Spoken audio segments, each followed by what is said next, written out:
Hello बच्चों, आज के इस वीडियो में हम आपको बताएंगे कि कक्षा 10 के केमिस्ट्री के कुछ बहुविकल्पीय प्रश्न जो कि आपके प्रीवियस ईयर के एग्जाम में ये सारे प्रश्न पूछे गए हैं। पहला क्वेश्चन दिया गया है, निम्नलिखित में से एल्डिहाइड है मेथेनॉल, मेथेनल, इथेनॉल की एथेन। तो अगर आपको एल्डिहाइड पहचानना है तो सबसे पहले इनका रासायनिक सूत्र आपको पता होना चाहिए। तो हम सबसे पहले सबका रासायनिक सूत्र लिखेंगे, उसके बाद हम आपको बताएंगे इनमें से कौन से एल्डिहाइड है। बातें समझ में आ रही है? चलिए हम पहले मेथेनॉल को लेते हैं। मेथेनॉल का रासायनिक सूत्र होता है CH3OH। मेथेनॉल का रासायनिक सूत्र क्या होता है? CH3OH। और मेथेनॉल का रासायनिक सूत्र होता है HCHO। जबकि इथेनॉल का रासायनिक सूत्र होता है C2H5OH। और इथेन का रासायनिक सूत्र होता है C2H6।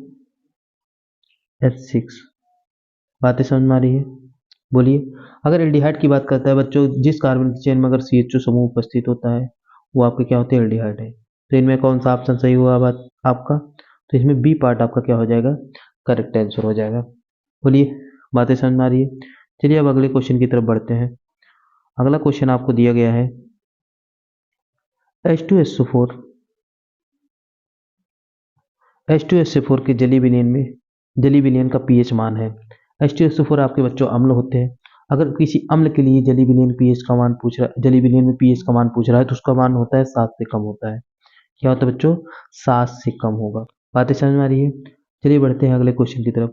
अगला क्वेश्चन आपको दिया गया है, निम्नलिखित में से कौन सी धातु अम्ल से हाइड्रोजन विस्थापित नहीं करती है? तो सबसे पहले हम जानेंगे कौन सी धातु हाइड्रोजन को विस्थापित करेगी। एक होते बच्चों विद्युत रासायनिक श्रेणी। विद्युत रासायनिक जो भी धातु हाइड्रोजन परमाणु के ऊपर होते हैं वो धातु क्या करते हैं? हाइड्रोजन को विस्थापित कर देता है। जो भी धातु हाइड्रोजन के नीचे रहते हैं वो धातु क्या करते हैं? हाइड्रोजन को विस्थापित नहीं करते हैं। तो विद्युत रासायनिक श्रेणी में हाइड्रोजन के ऊपर वाले धातु कौन कौन से होते हैं? हम आपको बता दें, आयरन होता है, जिंक होता है और मैग्नीशियम होता है। जबकि आपके कॉपर जो होते हैं आपके हाइड्रोजन श्रेणी में हाइड्रोजन के क्या होते हैं? नीचे होते हैं। तो इसमें कौन सा ऑप्शन सही हो जाएगा बच्चों? आपका डी पार्ट क्या हो जाएगा? सही ऑप्शन हो जाएगा। बातें समझ में आ रही है? बोलिए। चलिए हम बढ़ते हैं अगले क्वेश्चन की तरफ। अगला क्वेश्चन आपको दिया गया है, निम्नलिखित में से कौन सा एक भौतिक परिवर्तन नहीं है? जल के क्वथनांक पर जल वाष्प में बदलना, बर्फ का पिघलना, जल में लवण का घुलना, LPG का दहन। तो आप ध्यान देंगे, जो जल के क्वथनांक पर जल वाष्प का बदलना ये भौतिक परिवर्तन के उदाहरण है। बर्फ का पिघलना भी आपके भौतिक परिवर्तन में आते हैं। जल में लवण का घुलना भी आपके भौतिक परिवर्तन में ही आते हैं। जबकि LPG का दहन जो है आपके ये भौतिक परिवर्तन में नहीं आते हैं। बातें समझ में आ रही है? इसमें आप कौन सा ऑप्शन सही हो जाएगा बच्चों? आपका डी पार्ट क्या हो जाएगा? करेक्ट ऑप्शन हो जाएगा, करेक्ट आंसर हो जाएगा। चलिए बढ़ते हैं अगले क्वेश्चन की तरफ। अगला क्वेश्चन दिया है शुद्ध जल का पीएच मान। तो शुद्ध जल का पीएच मान 0, 1, 7 और 14। तो इसमें आपका शुद्ध जल का पीएच मान क्या होता है? 7 होता है। कौन सा ऑप्शन सही हो जाएगा? तीसरा वाला ऑप्शन आपका क्या हो जाएगा? करेक्ट आंसर हो जाएगा। अगला क्वेश्चन आपको दिया गया है, बहते हुए रक्त को रोकने में उपयोगी यौगिक है। खाने का सोडा, नौसादर, धावन सोडा या फिटकरी। तो बहते हुए रक्त को रोकने के लिए सबसे उपयोगी आपके फिटकरी होते हैं। कौन से ऑप्शन सही हो जाएगा बच्चों? डी पार्ट आपका क्या हो जाएगा? करेक्ट आंसर हो जाएगा। क्वेश्चन की तरफ। अगला क्वेश्चन दिया गया है, एंटीमनी है, धातु है, अधातु है, उपधातु है, मिश्र धातु है। एंटीमनी आपके क्या होते हैं बच्चों? उपधातु होते हैं। एंटीमनी क्या है बच्चों? ये आपके क्या होते हैं? उपधातु होते हैं। बातें समझ में आ रही है? अगला क्वेश्चन दिया गया है, लेड नाइट्राइट का रासायनिक सूत्र है। लेड नाइट्रेट का रासायनिक सूत्र होता है PbNO3 का होल ट्वाइस। PbNO3 का होल ट्वाइस। यहाँ पे कौन सा ऑप्शन सही हो जाएगा बच्चों? आपका B part is the correct answer. अगला क्वेश्चन दिया गया है, निम्नलिखित में से असंतृप्त हाइड्रोकार्बन है। असंतृप्त हाइड्रोकार्बन के लिए हम आपको सबसे पहले पहचान समझाएंगे संतृप्त क्या हाइड्रोकार्बन कौन से होते हैं। संतृप्त हाइड्रोकार्बन होते हैं बच्चों जिनमें कार्बन कार्बन के बीच में एकल बंध पाए जाते हैं, वो आपके क्या होते हैं? संतृप्त होते हैं। क्या होते हैं बच्चों? संतृप्त होते हैं। अगर जिनमें कार्बन कार्बन के बीच में द्विबंध या त्रिबंध पाए जाते हैं वो आपके क्या होते हैं? असंतृप्त हाइड्रोकार्बन होते हैं। वो आपके क्या होते हैं? असंतृप्त हाइड्रोकार्बन होते हैं। बातें समझ में आ रही है? ये चीज आप पहचान गए? बोलिए, ये चीज आप पहचान गए? अगर पहचान गए तो क्वेश्चन को देखते हैं। तो असंतृप्त हाइड्रोकार्बन को बोला गया ऑप्शन में C2H6, C2H4, CH4 और C3H8। तो अब आपको करना क्या है? संतृप्त हाइड्रोकार्बन मतलब आपके क्या होते हैं? एल्केन होते हैं। असंतृप्त हाइड्रोकार्बन क्या होते हैं? एल्केन होते हैं। और जबकि असंतृप्त हाइड्रोकार्बन क्या होते हैं? एल्कीन, एल्कीन और एल्काइन होते हैं। एल्कीन और या एल्काइन होते हैं। बातें समझ में आ रही है? ये तो आपको समझ में आ ही रहा है। तो संतृप्त हाइड्रोकार्बन में अगर इसकी बात कर रहा है, इसका सामान्य सूत्र होता है CnH2n+2, CnH2n+2। जबकि आपके असंतृप्त हाइड्रोकार्बन का रासायनिक सूत्र होता है, जितने भी नंबर आप कार्बन होते हैं उसका जस्ट डबल क्या होना चाहिए? हाइड्रोजन होना चाहिए। बोलिए, इसी तरीके से आपके क्या है? एल्काइन के रासायनिक सूत्र होते हैं, जितने भी नंबर आप कार्बन होते हैं हाइड्रोजन दो गुना करने पे दो घटाया जाता है। बातें समझ आ रही है? अगर आपको अणुसूत्र के रूप में दिए गए हैं ऑप्शन, तो आपको पहचानना क्या है? अगर जितने भी नंबर आप कार्बन है हाइड्रोजन दो गुना करने पर अगर दो जोड़ा गया है तो आपके एल्केन में होंगे। जितने भी नंबर आप कार्बन है अगर हाइड्रोजन को दो गुना किया है तो आपके क्या होंगे? एल्कीन में होंगे। जितने भी नंबर आप कार्बन है उसको दो गुना करने पर दो घटाया गया तो आपके क्या हो जाएंगे? एल्काइन में। लेकिन आपके असंतृप्त हाइड्रोकार्बन की बात की है, चाहे आपके एल्कीन के ऑप्शन होंगे चाहे एल्काइन, वही आपका ऑप्शन क्या हो जाएगा बच्चों? सही ऑप्शन माना जाएगा। बातें समझ में आ रही है? बोलिए। चलिए क्वेश्चन की तरफ बढ़ते हैं। अब आपको क्वेश्चन इसमें क्या बताया गया था? आपको क्वेश्चन बताया गया निम्नलिखित में से असंतृप्त हाइड्रोकार्बन है। असंतृप्त हाइड्रोकार्बन आपको पता है एल्कीन और एल्काइन हमने बताया। तो इसमें पहचानने का तरीका, अगर यहाँ पे देखिए कार्बन संख्या कितनी है बच्चों?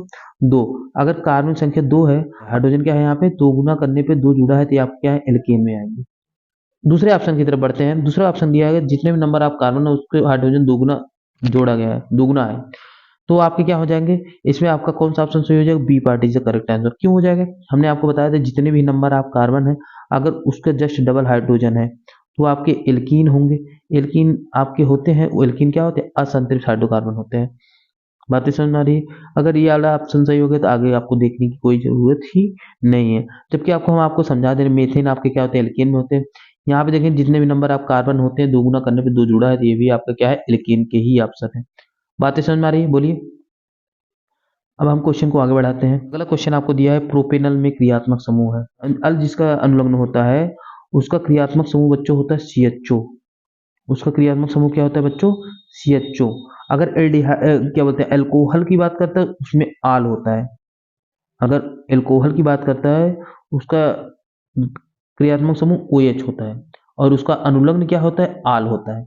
अगर एल्डिहाइड की बात कर रहा है अनुलग्न क्या होता है? अल होता है और उसका क्रियात्मक समूह क्या होता है? CHO होता है। बातें समझ में आ रही है? कार्बोक्सिलिक के लिए क्या होता है? ओइक होता है, इसका क्रियात्मक समूह क्या होता है? COOH। बातें समझ में आ रही है? इसमें कौन सा ऑप्शन सही हो जाएगा? आपका ए पार्ट आपका क्या हो जाएगा? करेक्ट आंसर हो जाएगा। बोलिए। चलिए क्वेश्चन को आगे बढ़ाते हैं। अगला क्वेश्चन दिया गया एसिटिक अम्ल का IUPAC नाम। एसिटिक अम्ल का पहले सबसे पहले इसका रासायनिक सूत्र लिखेंगे। एसिटिक अम्ल का रासायनिक सूत्र होता है CH3COOH। यही आपके एसिटिक अम्ल होते हैं। इसका IUPAC नाम आपको पूछ रहा है तो इसमें कार्बन संख्या दो है बच्चों। कार्बन संख्या दो के लिए आपको क्या करना है? एथ का प्रयोग करना है। और इसमें प्राइमरी सफिक्स होते हैं एन और इसका सेकेंडरी सफिक्स होता है ओइक। नाम क्या हो गया? एथेनोइक। और इसके साथ एसिड लगाकर इसका नामकरण करते हैं। नाम क्या हो गया? एथेनोइक अम्ल, एथेनोइक एसिड या एथेनोइक अम्ल। आपका कौन सा ऑप्शन सही हो जाएगा? B part is the correct answer हो जाएगा। बच्चों अगर आपको थोड़ा बहुत IUPAC में दिक्कत आ रही, हमने इस पर 3 वीडियो पहले से ही बना दिया है। आप इसको देखने से पहले वहां पे जाएंगे, सारा IUPAC के एकदम अपना कोई भी डाउट, सारा डाउट वहां पे क्लियर करेंगे। कोई भी दिक्कत परेशानी होगी नहीं आपको। और उसके बाद यहाँ पे आएंगे, आप सारे क्वेश्चन को IUPAC से रिलेटेड जितने भी क्वेश्चन है आप आसानी से कर सकते हैं। बातें समझ में आ रही है? चलिए अगले क्वेश्चन की तरफ बढ़ते हैं। अगला क्वेश्चन आपको दिया गया है एक तत्व के क्लोराइड, एक तत्व के क्लोराइड का सूत्र MCl2 है, उसके ऑक्साइड का सूत्र है। तो एक तत्व के क्लोराइड का सूत्र MCl2 है, तो इसके अगर आयनों की बात किया जाए तो M पे +2 चार्ज है और Cl पे क्या है? एक माइनस चार्ज है। तो इसके आयनों का क्या होता है? क्रॉस मल्टीपल करने के बाद यह यौगिक बनते हैं। बातें समझ में आ रही है? जबकि अगर ऑक्साइड की बात करेगा तो M पे +2 चार्ज होगा, ऑक्साइड पे क्या होता है? डबल माइनस चार्ज होता है। और इस +2 चार्ज है, इस पे 2 माइनस है। तो इसका इससे बनने वाला ऑक्साइड क्या हो जाएगा, MO होगा। बातें समझ आ रही है? इसमें आपका कौन सा ऑप्शन सही हो जाएगा, B part is the correct answer. बातें समझ में आ रही है? चलिए क्वेश्चन को आगे बढ़ाते हैं। अगला क्वेश्चन आपको दिया गया है, निम्नलिखित में से कौन सी धातु ठंडे जल से हाइड्रोजन गैस निकलती है। ऑप्शन आपको दिया गया है तांबा, सोना, पोटेशियम, एल्युमिनियम। तो ध्यान दीजिए, पोटेशियम एक ऐसा धातु होता है जिसको हम अगर जल के साथ अपक्रिया कराएं, जल के साथ अपक्रिया कराएं तो क्या बनाता है बच्चों, पोटेशियम हाइड्रोक्साइड बनाता है, और उसमें से कौन सी गैस निकलती है, हाइड्रोजन गैस निकलती है। तो इसमें कौन सा ऑप्शन सही हो जाएगा बच्चों, सी पार्ट आपका क्या हो जाएगा, करेक्ट आंसर हो जाएगा। बोलिए, चलिए क्वेश्चन को आगे बढ़ाते हैं। निम्नलिखित में से एल्कीन है, एल्कीन की बात कर रहा है, हमने आपको बताया था कि अगर कार्बन कार्बन के बीच में द्विबंध है, कार्बन कार्बन के बीच में बच्चों क्या है, द्विबंध होते हैं, वो आपके क्या होते हैं, एल्कीन। तो या इसमें कौन सा ऑप्शन सही हो जाएगा बच्चों, B part is the correct answer.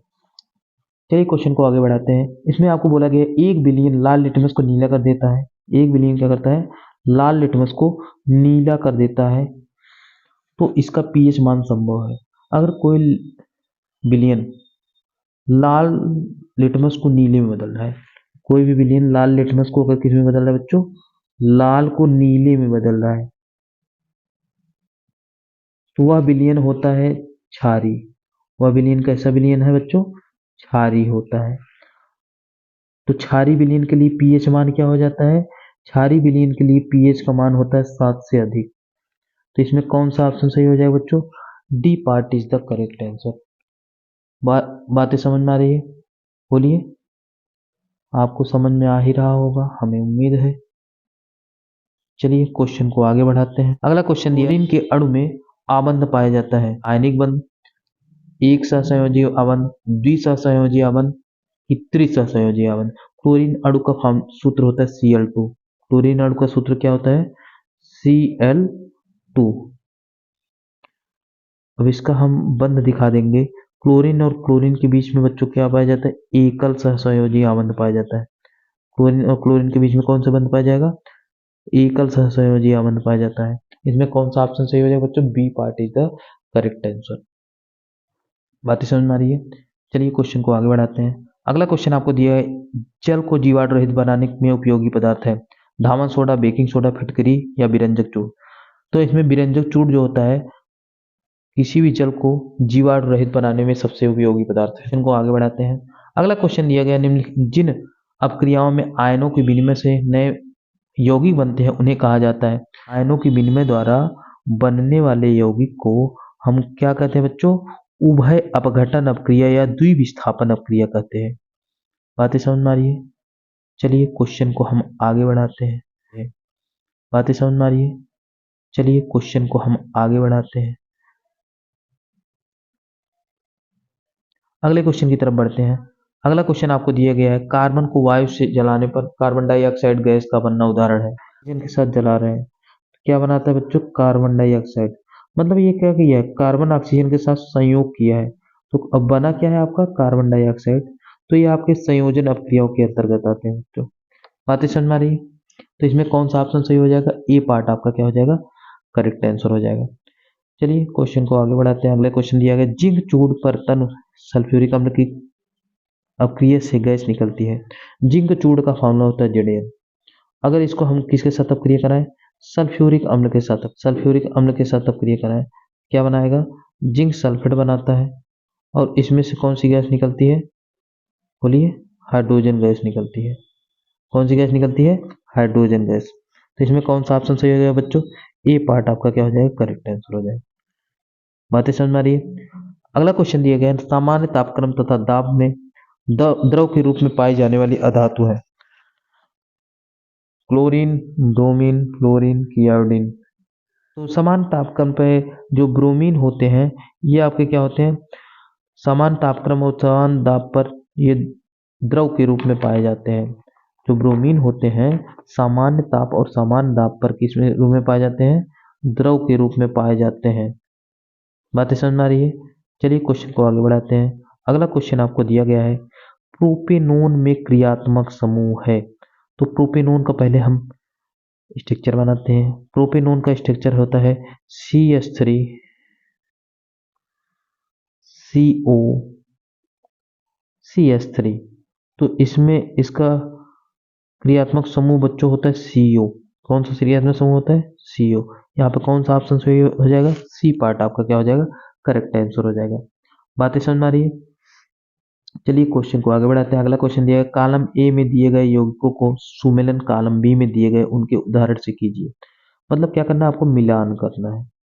क्या करना है बच्चों? मिलान करना है। तो मिलान करने के लिए हम सबको पहले पहचाने कि कौन क्या क्या है। बातें समझ में आ रही है? बोलिए। सबसे पहले हम जानेंगे एल्डिहाइड का मिलान करना है। किसके साथ? एल्डिहाइड के साथ। एल्काइन का मिलान करना है एल्काइन के साथ। कार्बोक्सिलिक का मिलान करना है कार्बोक्सिलिक के साथ। हेलोल्केन का मिलान करना है हेलोल्केन के साथ। कहोगे सर कैसे मिलान करेंगे?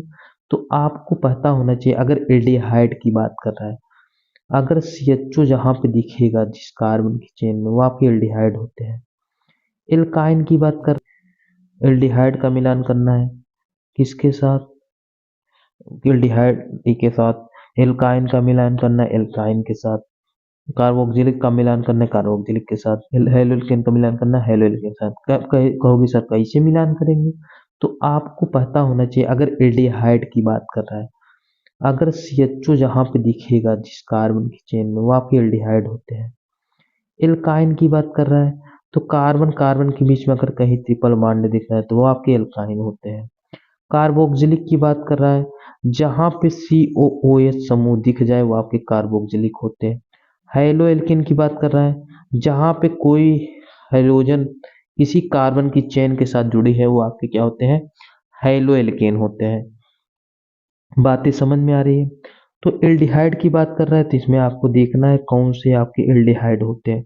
अब यहाँ पे ध्यान दीजिए, ये आपका जो भी ग्रुप दिया गया है, ये आपका यहाँ पे देखेंगे, ये आपके COOH समूह है, ये आपके कार्बोक्सिलिक है।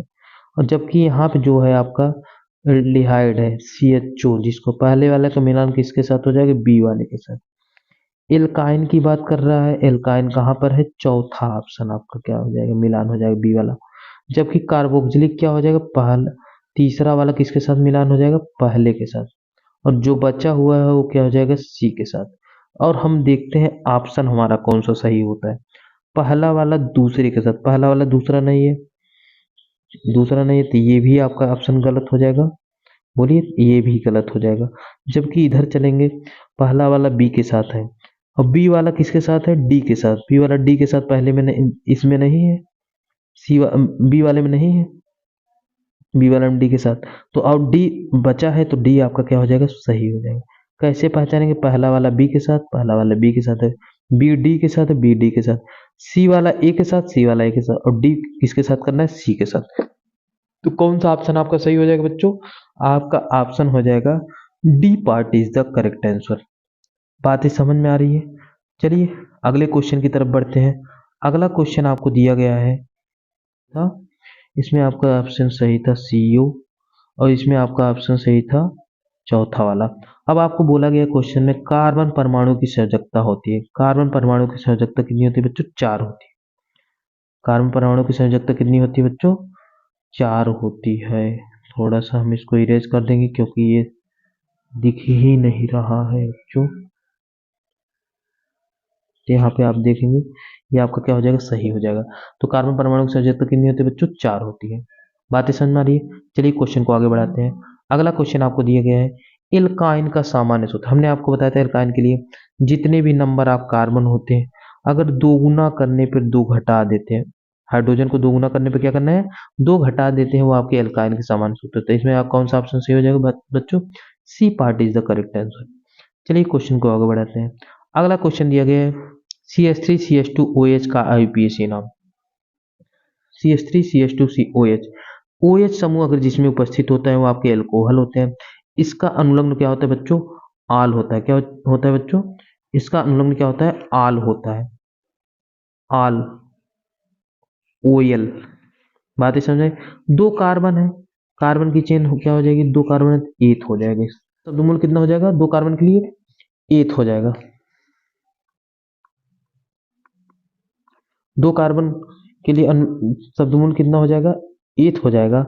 और इसका प्राइमरी सफिक्स क्या हो जाएगा, एन, और इसका सेकेंडरी सफिक्स क्या हो जाएगा, ऑल। नाम क्या होगा बच्चों, एथेनॉल। इथेनॉल वाला ऑप्शन क्या है आपका, ए पार्ट वाला है, तो ए पार्ट आपका क्या हो जाएगा, आपका करेक्ट आंसर हो जाएगा। अगर आपको हमने पहले ही बताया कि अगर आपको आईपीएससी में दिक्कत हो रही है तो आप हमारे 3 वीडियो हमने पहले भी बना दिया है, आप उसको देखिए, तब आकर इस क्वेश्चन को सॉल्व करिए। क्वेश्चन अच्छे तरीके से आपका हो जाएगा, कोई दिक्कत परेशानी नहीं होगी। बातें समझ में आ रही है, बोलिए। चलिए क्वेश्चन को आगे बढ़ाते हैं। निम्नलिखित में से बोला गया है कि अगला क्वेश्चन, निम्नलिखित में से कौन सी एक दहन अपक्रिया है। तो दहन अपक्रिया के लिए हम आपको बताते हैं। दहन अपक्रिया बच्चों, अगर किसी कार्बन को ऑक्सीजन के साथ जलाते हैं तो उसमें से कार्बन डाइऑक्साइड गैस निकलती है। ये तो कार्बन की बात होगी। अगर जब कार्बन की यौगिकों को ऑक्सीजन के साथ जलाएंगे, कार्बन की यौगिक मतलब जैसे मीथेन, उसको अगर ऑक्सीजन के साथ जला रहे हैं तो इसमें से कार्बन डाइऑक्साइड गैस निकलती है और उसमें से जल बनता है। क्या बनता है बच्चों, जल बनता है। तो इसमें कौन सा, और उसके साथ उष्मा भी निकलती है, उसमें कौन सा ऑप्शन सही है बच्चों, आपका क्या हो जाएगा, सी पार्ट आपका क्या हो जाएगा, करेक्ट आंसर हो जाएगा। बातें समझ में आ रही है, बोलिए। चलिए क्वेश्चन को आगे बढ़ाते हैं। अगला क्वेश्चन दिया गया है आपको, प्लास्टर ऑफ पेरिस का रासायनिक सूत्र। प्लास्टर ऑफ पेरिस का रासायनिक सूत्र होता है CaSO4 इंटू हाफ H2।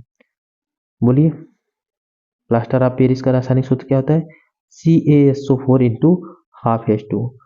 अगला क्वेश्चन दिया गया है, शुद्ध जल का पीएच मान है। शुद्ध जल का पीएच मान होता है बच्चों 7। चलिए लास्ट क्वेश्चन की तरफ बढ़ते हैं। आज का इस वीडियो का सबसे लास्ट क्वेश्चन है बच्चों। अगला एक लास्ट क्वेश्चन आपको दिया है, 25 डिग्री सेल्सियस ताप पर शुद्ध जल का पीएच मान है। 25 डिग्री सेल्सियस ताप पर शुद्ध जल का पीएच मान क्या होता है बच्चों, 7 होता है। बातें समझ में आ रही है। आज का वीडियो यहीं पे समाप्त करते हैं, मिलते हैं आपसे नेक्स्ट वीडियो में। जय हिंद, वंदे मातरम।